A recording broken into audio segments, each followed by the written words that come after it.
Good morning. Today I'm going to show you how our family makes decongestant to help with phlegm and mucus in the lungs and sinus congestion. We have used this recipe for probably the last 6 years, and I have it on my Instagram, and it is one of the most popular things right now that people are asking me for. So I thought I would do a YouTube video so that I can send people here and they can get more information. So we have been battling a cold for probably, with a large family, it's been almost 2 weeks now, and it's nothing major. We've had a little bit of a temperature one day, one of the kids did, but mostly it's just keeping us from doing all the fun Christmas things that we want to do. We want to be drinking eggnog and hot chocolate and cookies. We want to eat cookies, and we're sipping broth and having to eat healthy foods, and we really want to feel better. We want to be making cookies and making all the yummy treats, and I have sewing projects I want to work on, but we need to get better.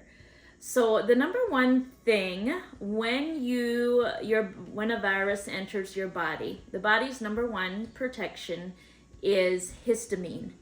And when your body releases histamine, you will have extra phlegm and mucus, because that's just the way your body tries to protect you from the virus. So after the initial onset of the virus, where you might feel, a headache and a temperature and all the things that go with the onset of a virus, what the lingering thing that annoys you is the mucus. Like mucus in your nose might trickle down the back of your throat and just give you a sore throat. And the virus is probably no longer really present in your body, but you have all these lingering symptoms because of the mucus. So traditionally, cough suppressants and decongestants that you buy at the pharmacy, those have side effects and ingredients that are not whole foods and that our family doesn't like to take. So this recipe, I'm going to break it down for you and tell you what each of the ingredients contains and what it does. And please excuse my sorry lemons. I'm going to do the best I can with them. And if I don't have enough lemon juice from these sorry lemons, I would just use bottled lemon juice. But this is what was in my refrigerator. So the first thing, and this might be a surprising ingredient to you. So most people think about honey and garlic and lemons and onion as natural remedies for a cold, but very few people think about radishes. So radishes contain sulfur, and sulfur will help break up that mucus and loosen it so your body can expel it. So radishes, here we can grow radishes and harvest radishes for about 2 to 3 weeks in the spring before it gets too hot. You can preserve radishes in a root cellar in sand or dirt, but they'll only keep like 3 months. So if we're harvesting radishes in June, July, by September, they will no longer be, or they'll lose their nutritional value. So I buy radishes at the grocery store. And if you're like me, you don't want to run to the grocery store when somebody's not feeling well. So how do you preserve radishes in your refrigerator? Now I already got these ready for the recipe, but normally I wouldn't cut the bottoms off. So when you bring them home from the grocery store, first thing you do is take the tops off, because the tops will start absorbing the nutrients from the bulb of the radish. So you take the tops off, and then you take your radishes and you cover them on both sides with a damp towel and put them inside the bag and seal them. And they'll keep that way for up to a month in your refrigerator. And that way, if somebody gets sick and you want to make this recipe, you won't have to run to the store for fresh radishes. Radishes contain sulfur. Sulfur in your body helps break up the mucus. Okay, garlic and onions. I'm using a red onion because those are the strongest onions, and they have more of the antiviral and antibacterial properties. Garlic and onions. So garlic and onions have been known for centuries for their healing properties. Modern science has actually confirmed this.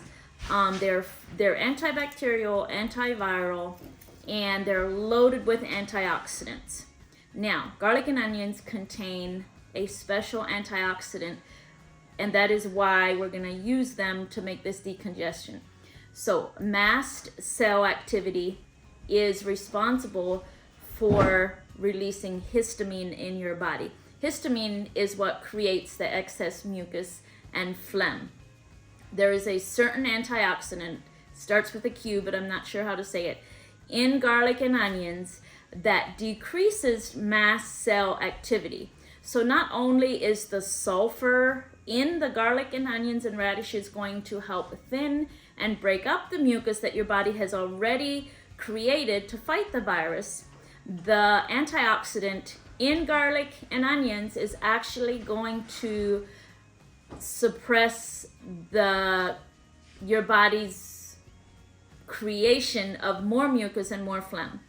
So all around, garlic and onions are going to be very, very good for colds, not only because they help break it up, but they also keep your body from producing such an excessive amount of mucus and phlegm.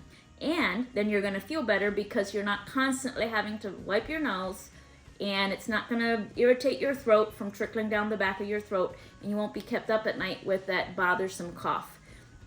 Okay, so we've got radishes.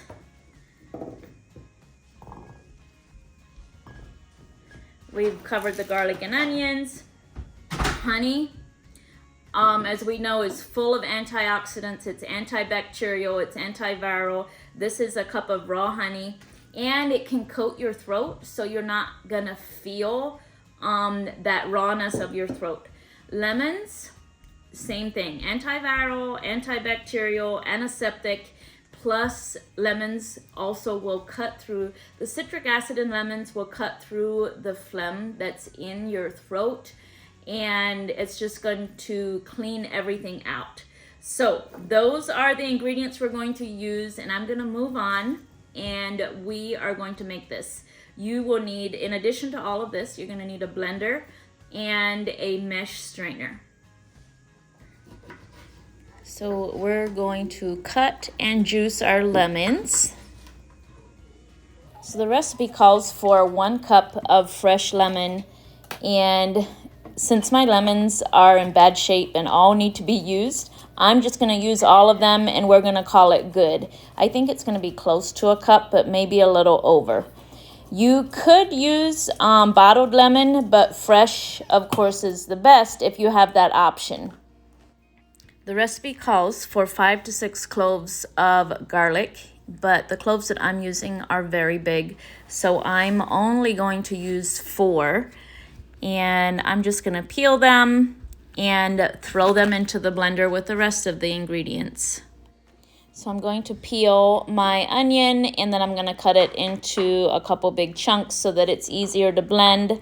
If you don't have access to a red or purple onion, any other onion is better than no onion.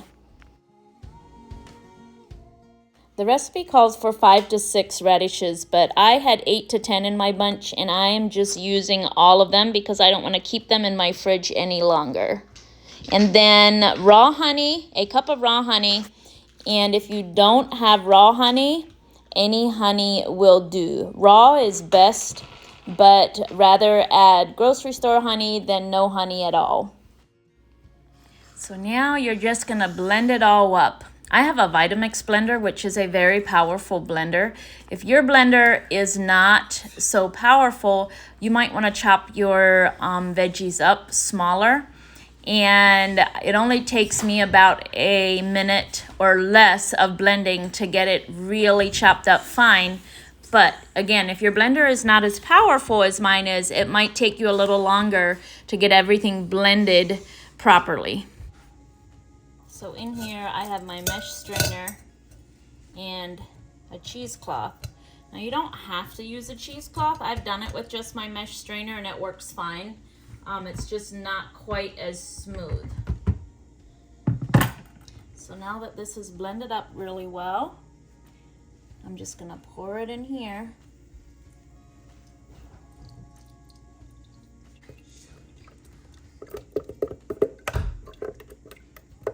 And this is gonna strain through there, and this is going to be our decongestant.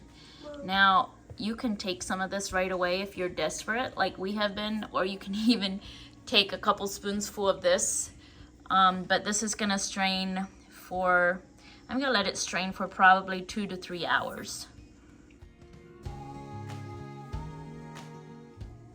So this is now done straining. It's still dripping a little bit. And some people have told me that they dehydrate this and put it into capsules, which is actually a very good idea. We will give it to the chickens and the pigs. But right there is our medicine, and my family calls it pink medicine.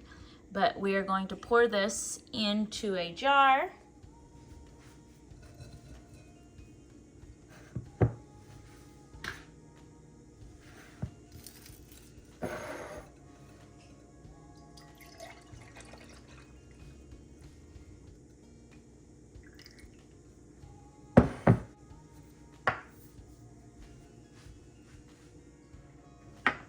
So this we're gonna put a lid on, and we're gonna store it in the refrigerator, and it'll keep for up to 2 weeks in the refrigerator.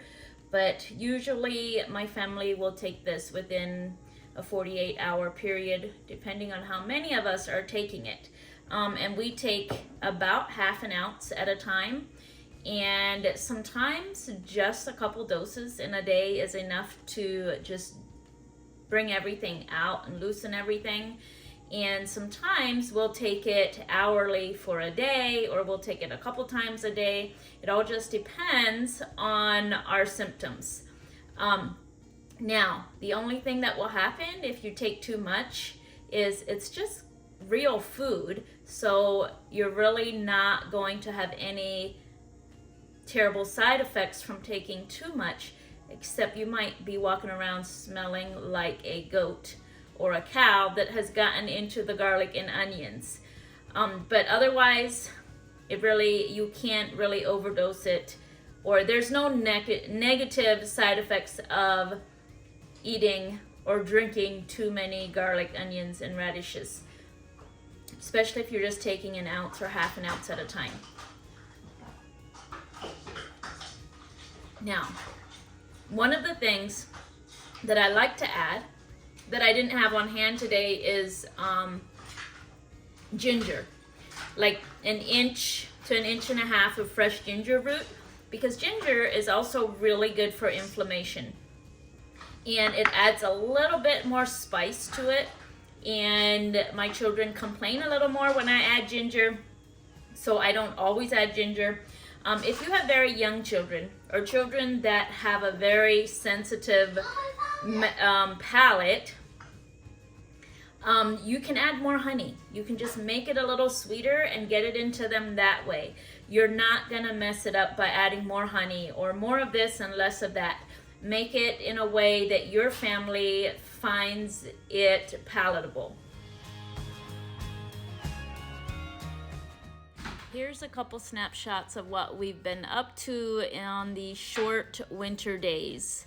We've harvested some greenery for decorations, and of course we stay busy in the kitchen and playing games, reading stories, and all the other things that go with wintertime and Christmas.